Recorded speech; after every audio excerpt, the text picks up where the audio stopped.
जाता है। कामना से सत्कर्म नष्ट होते हैं, क्रोध से ज्ञान नष्ट होता है, लोभ से भक्ति नष्ट होती है। जिस दिन सत्कर्म का नाश हो गया, ज्ञान का नाश हो गया, अंतर मन में रहने वाला प्रेम और भक्ति का विनाश हो गया, तो उस जीव के पास कुछ भी नहीं रहता। इंद्र और बृहस्पति भगवान शंकर के दर्शन के लिए जा रहे हैं। किसी ने विघ्न डालने के लिए कह दिया कि भोलेनाथ के दर्शन नहीं हो सकते, वापस जाओ, मैं जाने नहीं दूंगा। वज्र उठा लिया, पर साक्षात भोलेनाथ ही परीक्षा लेने आए महाराज। वज्र उठाया, बृहस्पति जी ने पहचान लिया तो साक्षात शंकर हैं। प्रार्थना की, प्रार्थना करने के बाद बृहस्पति जी से भगवान शंकर कहने लगे,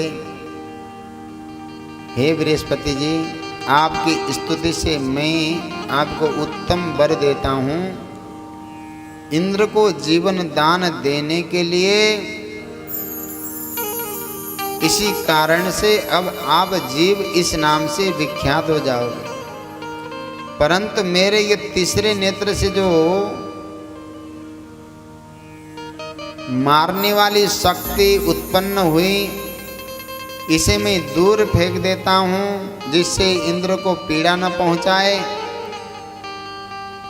शंकर जी ने ऐसा कहकर अपने तीसरे नेत्र से उत्पन्न हुए उस तेज रूप अद्भुत अग्नि को अपने हाथ में लेकर समुद्र में फेंक दिया। शंकर जी अंतर ध्यान हो गए। इंद्र बृहस्पति भय से मुक्त होकर सुखी हो गए और शिव जी के तीसरे नेत्र से उत्पन्न जो तेज था, जिसको भगवान शंकर ने खारे समुद्र के पानी में फेंक दिया था, क्षिप्तम च लवणाम्भोदौ सद्यो बालत्वमापः, खारे समुद्र में फेंक दिया गया वो बालक शीघ्र ही रूप में वो तेज बालक रूप में परिणत हो गया और सभी प्रकार के लोगों को भय देने वाला बालक वहाँ गंगा सागर के संगम पर स्थित होकर बड़े जोर जोर से ऊंचे स्वर में रोने लगा। महाराज, रुरो दोच्चै सबई बालः सर्व लोक भयंकर। उसे रोते हुए बालक के शब्द से धरती कांपने लगी, स्वर्ग और सत्य लोग उसके स्वर से बहरे हो गए। बालक के रोदन से सभी लोग भयभीत हो उठे। महाराज, लोकपाल व्याकुल चित्त हो गए। उस बालक के रोदन से चराचर संपूर्ण जगत चलायमान हो गया। भुवनम निखिलम तात रोदनात् तिच्छिशोर विभो। उसके बाद मुनियों के सहित व्याकुल समस्त देवता ब्रह्मा जी के शरण में गए। इंद्र सहित जाकर ब्रह्मा जी को प्रणाम करके स्तुति किया और कहा, हे ब्रह्मा जी, जो अभी जोर जोर से रोदन की आवाज आ रही है उसका विनाश कर दो। तन्नाशय महायोगिन जातोयम ह्यद्भुतो रवः। ऐसे वचनों को, देवताओं के वचनों को सुनकर ब्रह्मा जी आश्चर्यचकित हो उठे। ये क्या है? वहाँ जाने की इच्छा करने लगे। ब्रह्मा जी देवताओं के साथ सत्य लोक से पृथ्वी पर आए। उसका पता लगाते हुए समुद्र के किनारे में गए। रसाम तज ज्ञातुमिच्छंस समुद्र मगमत तदाद। समुद्र की गोद में उस बालक को उन्होंने देखा। ब्रह्मा जी को आया हुआ देखकर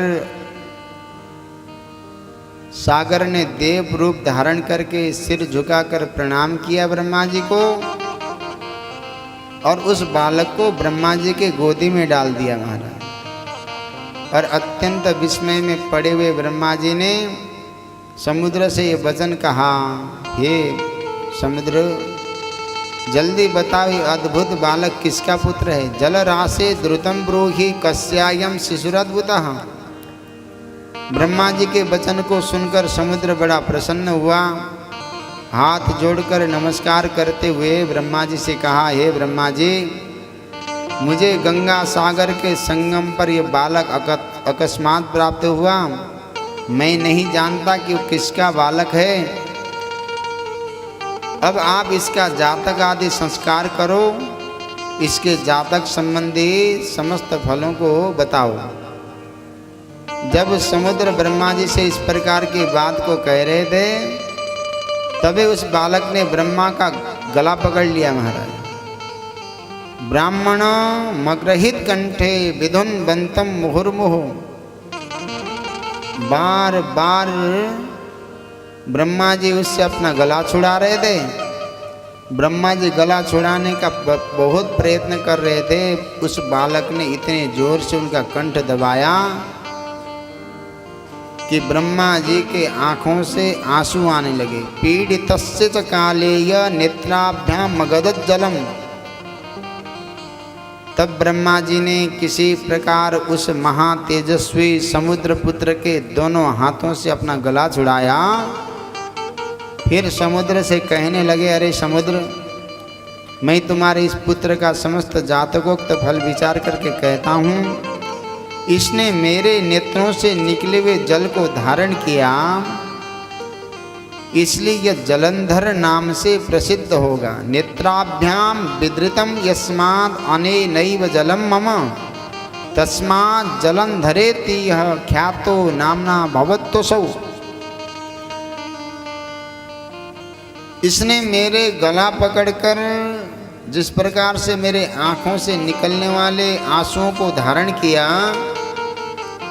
इसलिए जगत में जलंधर के नाम से प्रसिद्ध होगा।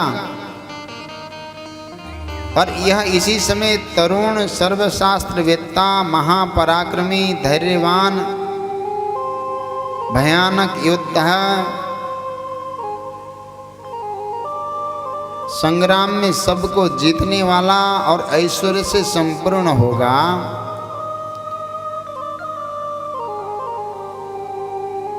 यह बालक समस्त दैत्यों का अधिपति होगा, विष्णु को भी जीतने वाला होगा। इसको कोई हरा नहीं सकता। रुद्र को छोड़कर ये सभी प्राणियों से अवध्य होगा। अवध्यः सर्वभूतानां बिना रुद्रम भविष्यति। भगवान शंकर के अतिरिक्त तुम्हारे इस जलंधर को कोई दूसरा मार नहीं सकता। जहाँ से इसकी उत्पत्ति हुई अंत में यह वहीं जाएगा। इसकी पत्नी महापतिव्रता, सौभाग्य को बढ़ाने वाली, सर्वांग सुंदरी, अत्यंत भाव के परम पवित्र शील को धारण करने वाली होगी। ऐसा कहकर दैत्य गुरु शुक्राचार्य जी को बुलाकर ब्रह्मा जी ने उस बालक को राज्य पर अभिषिक्त करवाया। समुद्र से आज्ञा लेकर अंतर ध्यान हो गए। उसके दर्शन से प्रफुल्लित नेत्र वाला समुद्र उस पुत्र को लेकर प्रसन्नता से अपने घर चला गया। प्रसन्न चित्त होकर अनेक उपायों द्वारा सर्वांग सुंदर, मनोहर, अत्यंत अद्भुत, परम तेजस्वी अपने पुत्र को पालन पोषण करने लगा। उसके बाद सागर ने महान असुर कालनेमी को बुलाकर उसकी वृंदा नाम की पुत्री को उसकी पत्नी के रूप में मांगा। वृंदा विदाम सुताम तस्य तद भार्यार्थमयाचत। वीर असुरों में श्रेष्ठ, बुद्धिमान, अपने कार्य साधन में कुशल, कालनेमी ने समुद्र की याचना स्वीकार कर ली। ब्रह्म विवाह के विधि से समुद्र पुत्र वीर जलंधर को अपनी प्राण प्रिय पुत्री वृंदा को प्रदान कर दिया। उस समय उन दोनों के विवाह में महान उत्सव हुआ। नदी आदि समस्त भाव से वहाँ उपस्थित हुए। स्त्री सहित पुत्र को देखकर समुद्र को भी अत्यंत सुख की प्राप्ति हुई। समुद्र ने ब्राह्मण को और अन्य लोगों को यथाविधि दान दिया। पाताल में रहने वाले दैत्य देवताओं के द्वारा पहले ही जीत लिए गए, पृथ्वी पर चले गए, निडर होकर उसके आश्रय में रहने लगे। कालनेमी आदि असुर उस समुद्र पुत्र को कन्या देकर परम प्रसन्न हुए और देवताओं को जीतने के लिए उसके आश्रित हो गए। महाराज, एक बार वृंदा का पति वो जलंधर अपनी पत्नी वृंदा और असुरों के साथ बैठा हुआ था। उसी समय अत्यंत प्रसन्न महातेजस्वी मूर्त स्वरूप तेज पुंज के समान भाषित होते हुए श्री शुक्राचार्य जी महाराज 10 दिशाओं को प्रकाशित करते हुए वहां आ गए। शुक्राचार्य जी को आते देखकर प्रसन्न मन वाले उन सभी असुर और जलंधर ने भी आदर पूर्वक उन्हें प्रणाम किया। शुक्राचार्य जी ने सबको आशीर्वाद देकर अपने आसन पर बैठ गए।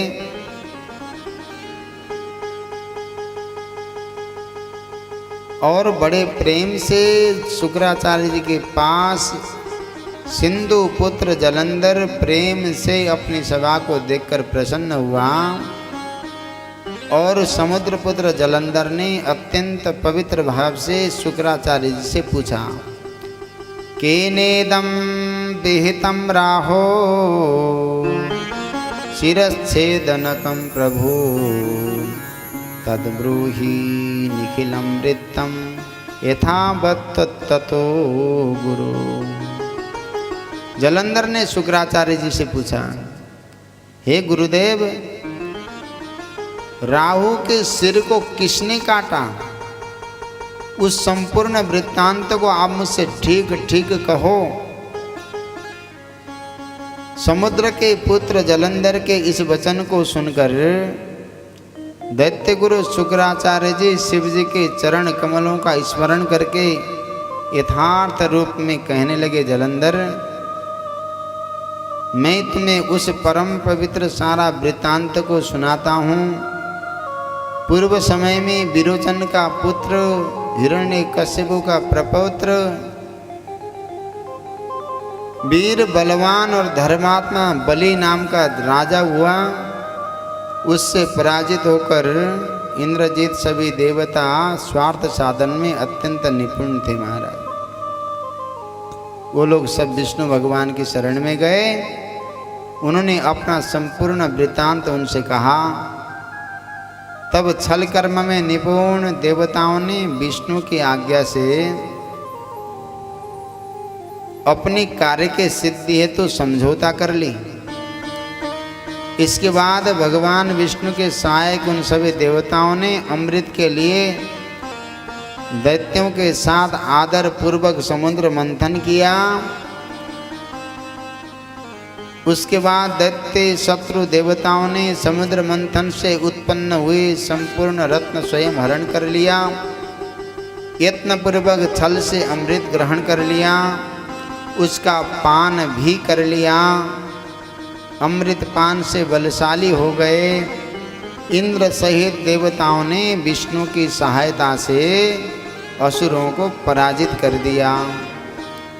इंद्र के सर्वदा पक्षपाती उन विष्णु ने देवताओं की सभा में अमृत पीते हुए राहु का शिरच्छेदन कर दिया। राहुर देव सभायां वै पक्षपाती हरे सदा। शुक्राचार्य ने अमृत के लिए देवताओं द्वारा कराए गए समुद्र मंथन, राहु के शिरच्छेदन, रत्नों के अपहरण, दैत्यों के पराभव और देवताओं के द्वारा अमृतपान, इन सब का विस्तार पूर्वक वर्णन किया। महाराज, तब जलंधर ने सोचा कि मेरे पिता का मंथन हुआ, समुद्र का मंथन हुआ। जब ऐसा सुना तो जलंधर क्रोध के कारण लाल पीला हो गया, अत्यंत क्रोध में आ गया।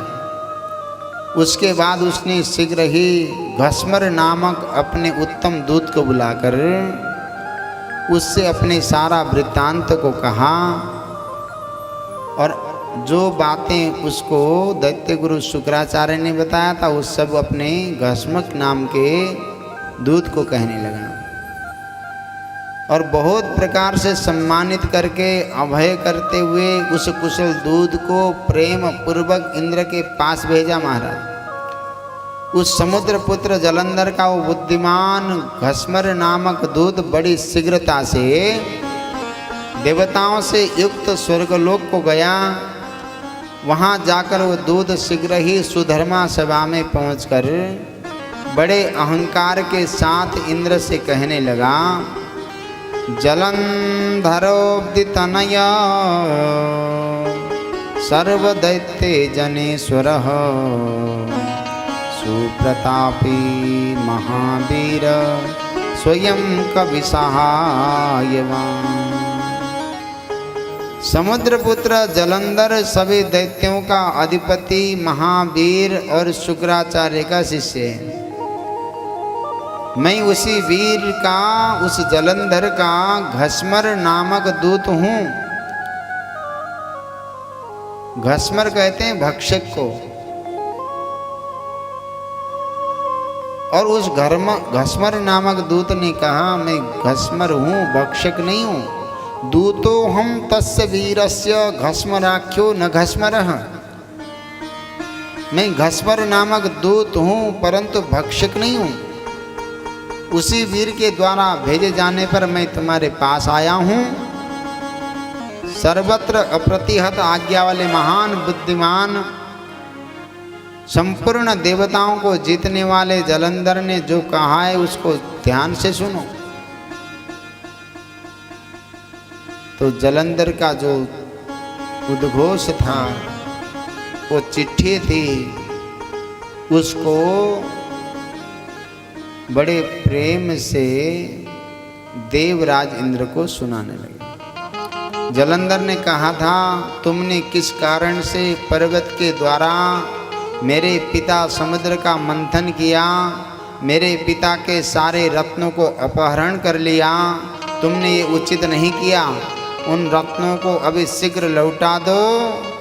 विचार करके देवताओं सहित मेरे शरण में आ जाओ, अन्यथा हे इंद्र तुम्हारे समक्ष बहुत बड़ा भय उपस्थित होगा, तुम्हारा राज्य नष्ट भ्रष्ट हो जाएगा। ये जलंधर ये सत्य कह रहा है। दूत की ये बात सुनकर देवराज इंद्र आश्चर्यचकित हो गए। भय और रोष से युक्त होकर अपने पूर्व चरित्र को याद करते हुए कहने लगे, अरे दूत, मेरे भय से भागे हुए पर्वतों को, अन्य मेरे दानव शत्रुओं को पूर्व काल में उस समुद्र ने शरण दी थी, इसलिए मैंने उसके सारे रत्नों का अपहरण कर लिया। मेरा द्रोही सुख से नहीं रह सकता है। इंद्र कहते हैं महाराज, पहले भी इसी सागर के शंख नामक मूर्ख पुत्र ने मुझसे विरोध किया था, इसलिए साधुओं ने उसे अपने साथ नहीं रखा। वो साधुओं का हिंसक और बड़ा पापी था, वो समुद्र में छिपा रहता था। मेरे छोटे भाई विष्णु ने उसका संहार कर दिया। इसलिए हे घस्मर नामक दूत, तुम शीघ्र जाओ और उस समुद्र पुत्र जलंधर से सागर मंथन का समस्त कारण ठीक ठीक कह दो। अब्ध पुत्रस्य सर्वम ही सिंदूर मंथन कारणम। इस प्रकार इंद्र के द्वारा विसर्जित किया गया वो महाबुद्धिमान दूत शीघ्र ही जलंधर के पास आया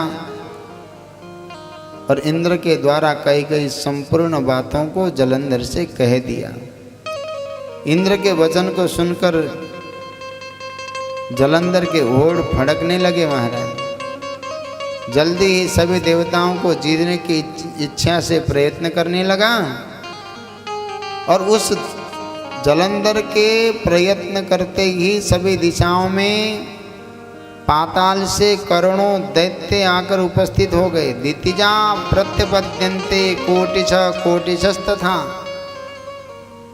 उसके बाद महावीर और प्रतापशाली जलंधर शुंभ निशुंभ आदि करोड़ों सेनापतियों के साथ देवताओं पर विजय करने के लिए निकल पड़ा।